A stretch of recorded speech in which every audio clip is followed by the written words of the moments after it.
Any inflammation हो जाते हैं और किडनी में क्या करते हैं कारण किडनी डिजीज होते हैं, इसको क्रोनिक किडनी डिजीज या क्रोनिक नेफ्राइटिस भी बोलते हैं उसको। तो अगर इस कंडीशन में क्या होता है, उस कंडीशन में क्या होता है कि हमारे ब्लड में क्या होता है, यूरिया की मात्रा जो होते हैं ज़्यादा बढ़ जाती है। नॉर्मल यूरिया जो होते हैं 40 मिलीग्राम पर 100 ml में होते हैं। तो अगर जिसकी किडनी डिजीज है, नेफ्राइटिस है या ग्लोमेरुलर नेफ्राइटिस की कंडीशन आ गया है, उसमें क्या होते हैं यूरिया क्या करता है ब्लड में वो 80, 100, मोर देन 100, 200 तक पहुंच जाता है। उस कंडीशन को बोलते हैं यूरेमिया। तो यूरेमिया हो जाता है तो हो जाएगा। दूसरा बात क्या होता है क्रेटनिन का लेवल। क्रेटनिन का लेवल क्या करता है, जब क्रोनिक किडनी रहता है तो किडनी का लेवल भी क्या होता है बढ़ जाता है। जैसे नॉर्मल हमारा 1 मिलीग्राम पर 100 ml में करीब करीब 0.8, 0.7 होना चाहिए। लेकिन जब क्रेटनिन का लेवल बढ़ जाता है ब्लड में, जब 1 हो जाता है, 1.5 हो जाता है, ये कंडीशन क्या करता है कि हमारा 20%, 25% किडनी डैमेज करता है। तो अगर 2 आ जाएगा क्रेटनिन का लेवल तो 50% किडनी को डैमेज करता है। 3 में 75, 4 में क्या करते हैं करीब करीब हमारा 100% किडनी डैमेज होता है। और 5, 6 के बीच में क्या करता है, अगर पहुंच जाता है क्रेटनिन का लेवल तो डॉक्टर एडवाइस देते हैं। आप लोग भी एमबीबीएस के पर आप लोग पढ़ोगे, वहाँ पे डॉक्टर एडवाइस दिया जाता है कि आप इसका एक जो यूरिया को और क्रेटनिन को यहाँ से निकाला जाए। तो उस कंडीशन को क्या करते हैं, removal of the urea and creatinine from the blood. उसमें क्या करते हैं हम लोग एक आर्टिफिशियल किडनी, उसमें हम लोग क्या करते हैं डायलिसिस एक टर्म होते हैं, उसमें डायलिसिस यूज करते हैं। डायलिसिस जो कराते हैं तो इसको बोलते हैं आर्टिफिशियल किडनी का एक काम किया जा रहा है। वो किडनी के जैसा ही क्या जो फिल्ट्रेशन प्रोसेस वो कर दिया जाता है। तो हम लोग जब ये कंडीशन जब आता है, डायलिसिस कंडीशन आता है, तो डायलिसिस में क्या करते हैं हम लोग क्या करते हैं कि ये इस जो यूरिया है क्रेटनिन है उसको रिमूव करते हैं, फिल्ट्रेशन का काम करते हैं। जो अल्ट्रा फिल्ट्रेशन होता है उसे वही काम हम लोग ये फिल्टर करके रिएक्शन प्रोसेस को ये पूरे निकाल देते हैं। तो एक मैकेनिज्म है जिसमें डायलिसिस क्या होता है, 2 तरह के डायलिसिस होते हैं, हेमोडायलिसिस और पेरिटोनियल डायलिसिस होते हैं। तो ठीक है, इसमें एक डायलिसिस आजकल क्या होते हैं कि डायलिसिस मशीन होते हैं, आ रहा है आर्टिफिशियल मशीन आते हैं जिस कारण से, तो उसमें क्या करते हैं ब्लड को लेते हैं, ब्लड फिल्टर होता है, ब्लड होकर फिर क्या करते हैं वो सॉल्यूशन होते हैं, फिर बैक ब्लड चला जाता है। उसमें टेम्परेचर, पीएच, ठीक है, ब्लड के एसिड कंडीशन और अल्कलाइन कंडीशन को मेंटेन किया। उसी डायलिसिस की जो प्रक्रिया है, डायलिसिस मशीन क्या है, कैसे डायलिसिस होता है, अब हम लोग उसको देखेंगे। तो अब हम लोग समझ गए। तो ये जो होते हैं हम लोग जो ब्लड जो लेते हैं, ये जो ब्लड जैसे आपका ब्लड होता है तो ब्लड हम लोग इंजेक्ट करते हैं, ठीक है, ये ब्लड यहाँ से इंजेक्ट करते हैं। तो हम लोग ये क्या करते हैं, ये आर्म्स जो होते हैं 4 आर्म्स जो होते हैं वहाँ से ब्लड लेते हैं, यहाँ से ब्लड को इंजेक्ट किया, ठीक है, ब्लड यहाँ से इंजेक्ट हो गया। अब ये ब्लड यहाँ से इंजेक्ट करना मतलब यहाँ ब्लड से दिया गया, यहाँ से किसी तरह से ब्लड यहाँ से आए। अब ये ब्लड क्या करता है, ये रेडियल आर्टरीज यहाँ पर जो रेडियल जो एल्ला है, यानी कि ये आर्म्स को बोलते हैं, यहाँ से आर्टरी से लेते हैं। क्योंकि आर्टरी से क्यों लेते हैं, क्योंकि आर्टरी का जो होता है वो एक तो ब्लड तो ऑक्सीडेटेड की बात नहीं है, प्रेशर ज़्यादा होता है। तो यहाँ पे प्रेशर ज़्यादा रहेगा, यहाँ प्रेशर करके क्या करके यहाँ पे पंप से करके क्या करते हैं, इसको जब डायलिसिस सोल्यूशन में डालते हैं, डायलिसिस सोल्यूशन में डालते हैं तो ये डायलिसिस सोल्यूशन है जिसको डायलाइज फ्लूइड बोलते हैं। इसमें क्या करते हैं, क्या रहता है इसमें इलेक्ट्रोलाइट रहता है। क्या रहता है इलेक्ट्रोलाइट। तो इलेक्ट्रोलाइट में जो भी आप खोलेंगे, ठीक है, जो भी न्यूट्रिएंट्स का जो लेवल सोडियम, पोटेशियम, क्लोराइड है, जो भी है सब इलेक्ट्रोलाइट्स में आते हैं, ये रहेगा। Plus inorganic and organic substance भी रहेंगे, प्लस न्यूट्रिएंट्स। क्या रहेगा, न्यूट्रिएंट्स। यहाँ पे न्यूट्रिएंट्स है, अब ये न्यूट्रिएंट्स है तो अब ये डायलिसिस में न्यूट्रिएंट ऑलरेडी सप्लाई किया तो क्या, और यहाँ पे क्या रहता है, ये आप देखिए इसके अंदर डायलिसिस में एक ट्यूब लाइक रहते हैं जिसको बोलते हैं सेलोफान ट्यूब। क्या बोलते हैं, इसका नाम है सेलोफान ट्यूब। अब ये सेलोफान ट्यूब जो होते हैं, ये सेलोफान क्या करता है, ये फिल्टर करता है। क्या करता है, ये फिल्टरिंग डिवाइस है, तो ये फिल्टर करता है। तो ये फिल्टर करके क्या करता है, ये फिल्टर कर लेता है। उसके साथ अब जो फिल्टर करते हैं ये यूज डायलिसिस सोल्यूशन है, जो यूज किया हुआ है, ठीक है, यूज किया हुआ है। अब ये क्या करते हैं, साथ साथ यूज डायलिसिस सोल्यूशन साथ में यहाँ पे है, और उसके साथ ये क्या करते हैं, यहाँ पे जो फ्रेश डायलिसिस सोल्यूशन है, जिसमें फ्रेश डायलिसिस सोल्यूशन इसमें रखते हैं, जिसमें मेंटेन रखते हैं हम लोग, उसके कंडीशन को मेंटेन करते हैं, पीएच को, ये सब मेंटेन किया जाता है। और साथ साथ में इसमें कंप्रेस्ड एयर भी विथ CO2, यानी कि इसका प्रेशर को भी मेंटेन रखना, प्रेशर भी बढ़ रहा है, कंप्रेस्ड एयर भी रहते हैं, प्रेशर भी नहीं घटना चाहिए।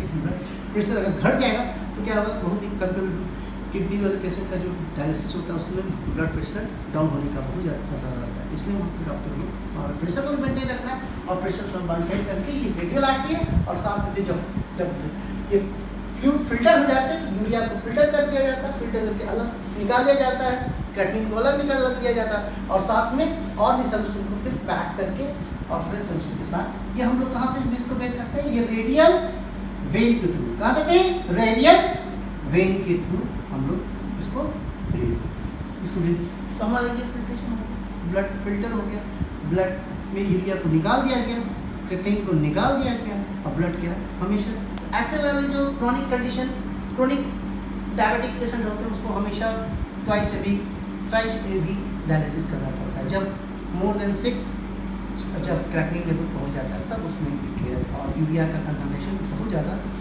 नॉर्मल से बढ़ जाता है, तब हम लोग सब करते हैं। ये आपका पूरा ये डायलिसिस प्रोसेस है, जिसमें filtering of urea and creatinine करते हैं, और साथ में हम लोग इसमें न्यूट्रिएंट्स इलेक्ट्रोलाइट्स को मेंटेन करते हुए हम लोग पूरा फिर ब्लड को बैक टू क्या करते हैं, कनेक्ट। तो ये सर्किट है, this is the circuit flow of the blood. अब लोग आते हैं, अब तो नया में क्या करते हैं कि अब क्या करते हैं कि पहले लोग तो यहाँ पे करते थे, कॉलर के पास से यहाँ पे आर्टरी को निकालते थे।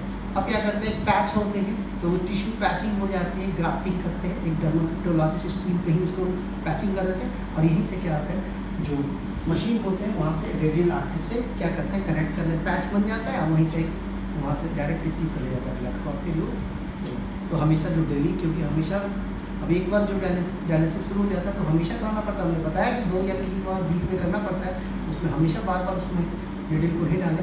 एक ऐसा पैचेज होता है, डर्मल पैचेज बोलते हैं, तो एक तरह का डर्मल ग्राफ्टिंग होती है, जिसके कारण से एक बहुत ज़्यादा ईजी हो जाता है, और वो उसमें जाते हैं लोग, डायलिसिस मशीन होते हैं, और ईजी आपके 1.5 घंटा से 2 घंटा के बीच में डायलिसिस सर्कुलेशन के साथ होते हैं, ब्लड को फिल्टर कर लेते हैं, यूरिया को रिमूव कर लिया जाता है, और इस तरह से।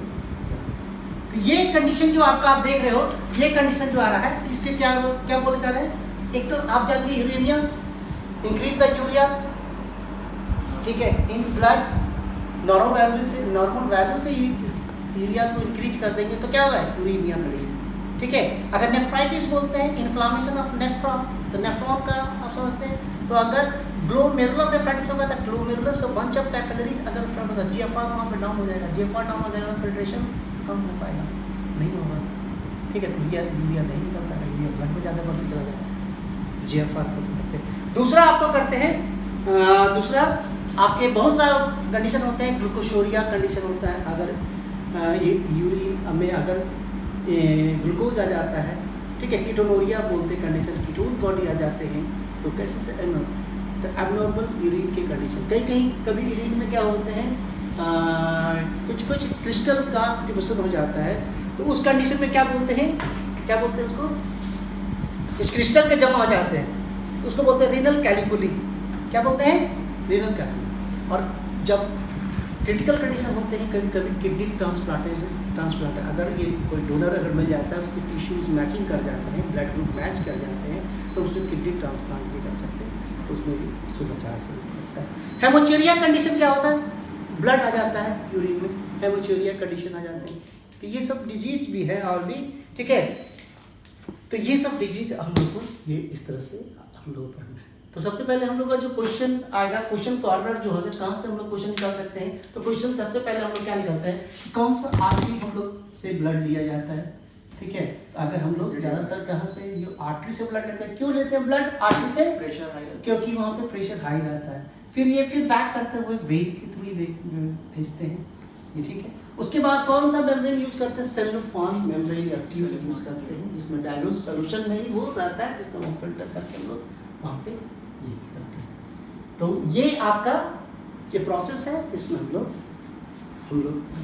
टॉक्सिस ब्लड को डिटॉक्सिफिकेशन की कोशिश करते हैं, और पर्सन जो क्रोनिक डिजीज जो रहते हैं, क्रोनिक नेफ्राइटिस के पर्सन होते हैं, चाहे पर्सन जो डायबिटीज ये किडनी डिजीज़ के होते हैं, उसको हम लोग लॉन्ग डे तक सर्वाइव कराते हैं।